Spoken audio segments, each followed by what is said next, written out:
आत्मीय भाइयों और बहनों, पुस्तक 21वीं सदी का संविधान लेखक पंडित श्री राम शर्मा आचार्य आपको पढ़कर सुनाते हैं। 21वीं सदी का संविधान।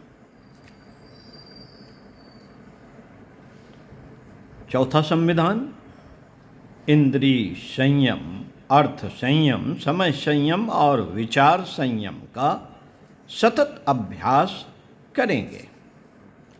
आइए सुनते हैं। पुराने कुसंस्कारी अभ्यासों को निरस्त करने के लिए नए उत्साह से साहसपूर्वक सत प्रयोजनों को दैनिक क्रियाकलाप में सम्मिलित करना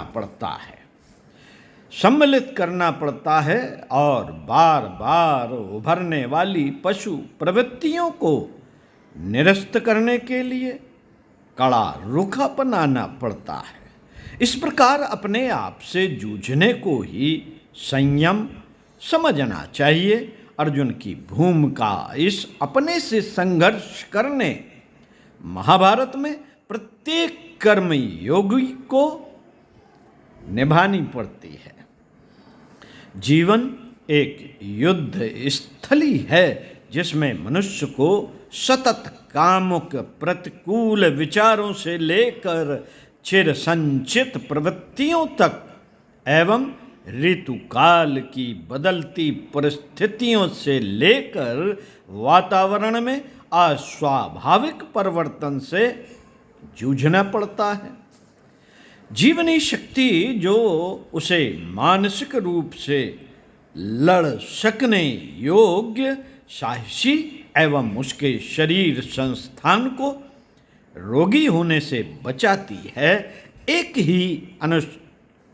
ही अनुदान की परिणति है।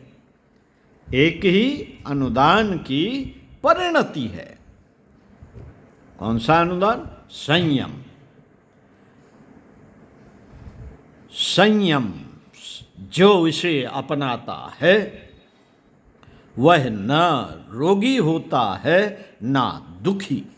वह जीवन संग्राम में कभी दुखी नहीं होता तथा विशृंखलित अस्त व्यस्त विचार उसे प्रभावित नहीं कर सकते, न कर पाते हैं। संयम एवं संघर्ष एक दूसरे के पर्यायवाची हैं तथा असंयम की परिणति ही दीनहीन, दरिद्रता, रोग शोक के रूप में होती है। जीवन देवता की उपासना तब ही भली प्रकार संभव है जब अपने जीवन रसों को व्यर्थ बहाना छोड़कर मनुष्य उन्हें सृजनात्मक चिंतन व कर्तव्य में नियोजित करे। यदि व्यक्ति असंयम के दुष्परिणामों को समझ जाए तो भूतल पर स्वर्ग आ जाए तथा दुख दारिद्र्य सर्वथा समाप्त हो जाए। जीवन संपदा के 4 क्षेत्र हैं: इंद्रिय शक्ति, समय शक्ति, विचार शक्ति और धन यानी कि साधन शक्ति। आरंभ की 3 तो ईश्वर प्रदत्त हैं। चौथी इन तीनों के संयुक्त प्रयत्न से भौतिक क्षेत्र में पुरुषार्थ द्वारा अर्जित की जाती है। जो व्यक्ति इन्हें दैवी विभूतियां मानकर इनका सुनियोजन करता है वह अभाव से भरे संसार में रहते हुए भी साधन एकत्र कर लेता है। शारीरिक सामर्थ्य, वाणी का सही उपयोग एवं समय संपदा का सही सुनियोजन करने के लिए ये विभूतियां भगवान ने बहुत सोच समझकर मानव को विरासत में दी हैं। साथियों, 10 इंद्रियों में 2 प्रमुख हैं। 10 इंद्रियों में 2 प्रमुख हैं, जिनमें से एक जिह्वा तथा दूसरी जननेन्द्रिय है। जिसने इनको वश में कर लिया, समझो उसने शारीरिक मानसिक स्वास्थ्य को प्राप्त कर लिया है। जिह्वा संयम से शारीरिक स्वास्थ्य तथा जननेन्द्रिय के संयम से मनोबल अक्षुण्ण रहता है। जिह्वा का शरीरगत स्वास्थ्य से सीधा संबंध है। जिह्वा स्वाद को प्रधानता देकर ऐसे पदार्थों को खाती रहती है जो अनावश्यक ही नहीं, हानिकारक भी होते हैं। स्वाद में भोजन की मात्रा बढ़ाने से पेट खराब तथा असंख्य रोग हो जाते हैं। समय संयम में शिथिलता रहने से मनुष्य निश्चित रूप से आलसी और प्रमादी बनता है। नियमितता न रहने से जो किया जाता है वह आधा अधूरा रहता है। समय का सदुपयोग सुनियोजन श्रम से ही किया जा सकता है। श्रम से ही किया जा सकता है। आलस्य का अर्थ है शारीरिक श्रम से बचना तथा प्रमाद मानसिक जड़ता का नाम है। शरीर बलवान होते हुए भी व्यक्ति श्रम से जी चुराए तो उसे प्रमाद कहा जाता है। हमारे सबसे समीपवर्ती शत्रु आलस्य और प्रमाद ही हैं, जो समय देवता की अवहेलना करते हैं। वे जीवन को निरर्थक बिताकर चलते बनते हैं। समय के असंयमी ही अल्पजीवी कहलाते हैं। भले ही उनकी आयु कुछ भी हो, समय ईश्वर प्रदत्त संपदा है। उसे श्रम में मनोयोग पूर्वक नियोजित करके विभिन्न प्रकार की संपदाएं विभूतियां अर्जित की जा सकती हैं। जो समय गंवाता है उसे जीवन गंवाने वाला ही समझा जाता है। समय की तरह ही विचार प्रवाह को भी सत् प्रयोजनों में निरत रखा जाए। उत्कृष्ट उपयोगी विचारों को मर्यादा में सीमाबद्ध रखने से वे सृजनात्मक प्रयोजनों में लगते हैं और महत्वपूर्ण प्रतिफल उत्पन्न करते हैं। मनोनिग्रह के अभ्यास से जीवन के प्रत्येक क्षेत्र में महत्वपूर्ण सफलता प्राप्त करते हैं। नित्य विचारों की अनगढ़ता अस्त व्यस्तता से बचना चाहिए। विचारों को सुनियोजित कर लक्ष्य विशेष से जोड़कर लौकिक व आत्मिक जगत में लाभान्वित होना चाहिए। व्यक्ति जो भी कार्य करता है वह विचारों की परिणति है। जो जैसा सोचता है वह वैसा ही करता है। इस उक्ति को सदैव स्मरण रखना चाहिए।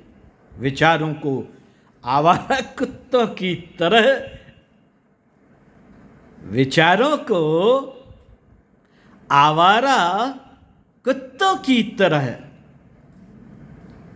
इधर उधर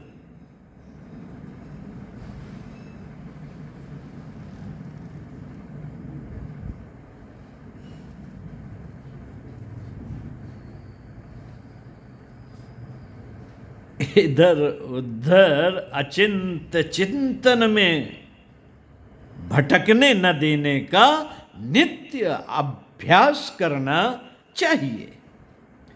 विचारों को हर समय उपयोगी दिशाधारा के साथ नियोजित करके रखना चाहिए। अनगढ़ अनुपयुक्त निरर्थक विचारों से जूझने के लिए सद्विचारों की सेना को पहले से ही तैयार रखना चाहिए। अचिंत्य चिंतन उठते ही जूझ पड़े और उन्हें निरस्त करके भगा दें। चिड़ियाघर में बाड़ा होता है, उसमें पशु पक्षियों को घूमने फिरने की आज़ादी होती है, पर बाहर जाने नहीं दिया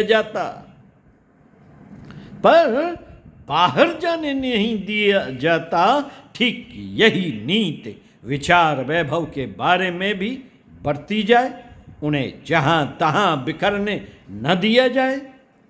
परिश्रम एवं मनोयोग का प्रत्यक्ष फल धन है।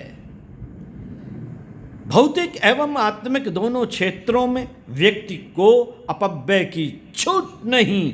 पैसा चाहे अपना हो या पराया, मेहनत से कमाया गया हो या मुफ्त में मिला हो, उसे हर हालत में जीवनोपयोगी, समाजोपयोगी सामर्थ्य मानना चाहिए। श्रम, समय एवं मनोयोग मात्र सत्प्रयोजनों हेतु ही व्यय करना चाहिए। श्रम, समय एवं मनोयोग, श्रम, समय एवं मनोयोग तीन संपदाएं भगवत प्रदत्त हैं।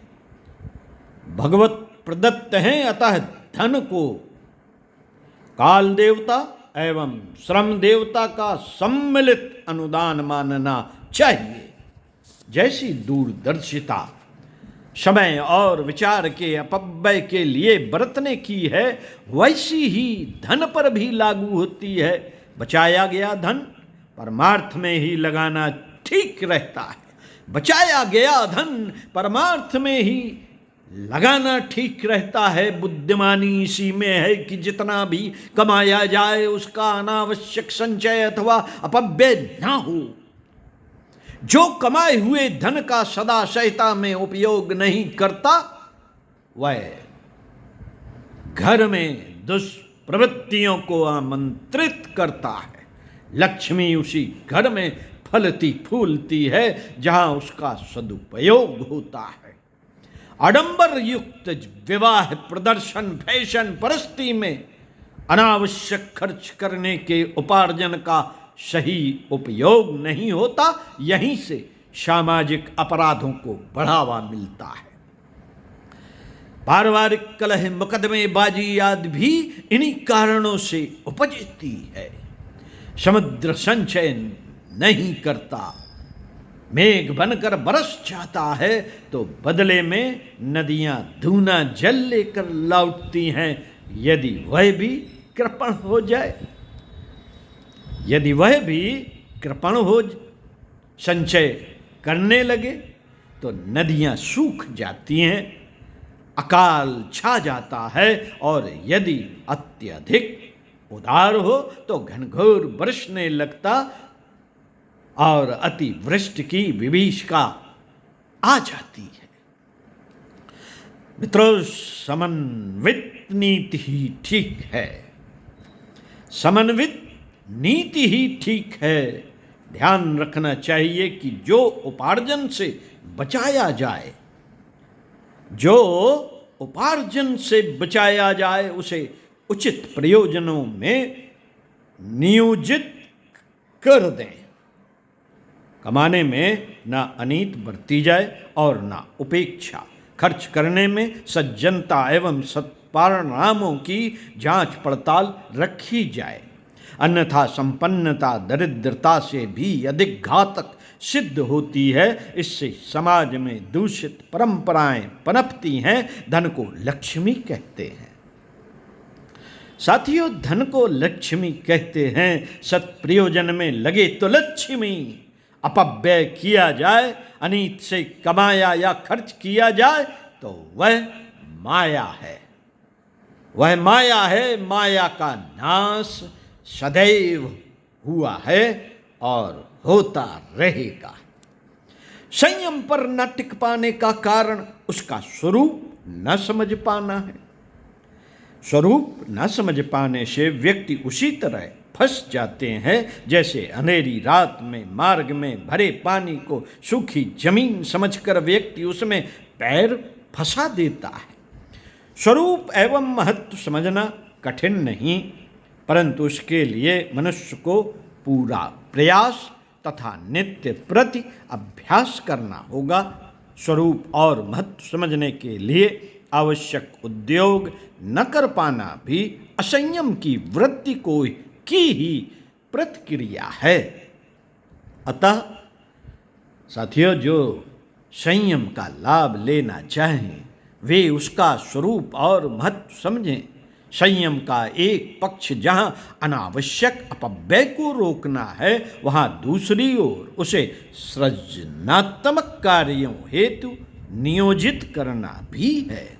सामर्थ्य तभी श्रेयस्कर परिणाम उत्पन्न करती है जब उसे अस्त व्यस्तता एवं अनुपयुक्तता से बचाकर सृजनात्मक सत् प्रयोजनों के लिए प्रयुक्त किया जाए। पंडित श्री राम शर्मा आचार्य। ओम शांति।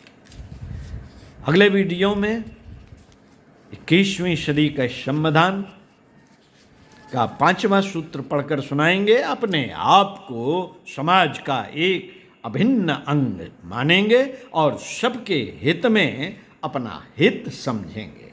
ओम शांति।